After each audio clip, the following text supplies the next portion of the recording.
চলতি অর্থবছরের শুরুতে পণ্য আমদানি কমতে শুরু করেছে। অর্থবছরের প্রথম 2 মাসে আগের অর্থবছরের একই সময়ের তুলনায় পণ্য আমদানির পরিমাণ কমে গেছে। আবার জুলাই মাসের তুলনায় আগস্টে আমদানি কম হয়েছে।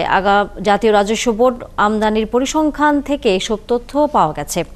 এনবিআর এর তথ্য বলছে, গেল অর্থবছরের প্রথম 2 মাস জুলাই আগস্টে পণ্য রপ্তানি হয়েছিল 2,11,00,000 টন। সেখানে চলতি অর্থবছরের প্রথম 2 মাসে আমদানি দাঁড়িয়েছে 1,98,00,000 টন, যা গত অর্থবছরের একই সময়ের চেয়ে 6.25% কম।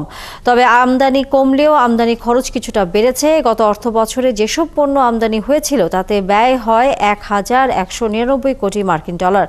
চলতি অর্থবছরে একই সময়ে তা বেড়ে 1,228 কোটি ডলারে দাঁড়িয়েছে। অর্থাৎ আমদানি ব্যয় বেড়েছে 2.45%। এদিকে মোট পণ্য আমদানির পরিমাণ কমলেও রপ্তানিমুখী শিল্পের কাঁচামালের আমদানি বেড়েছে।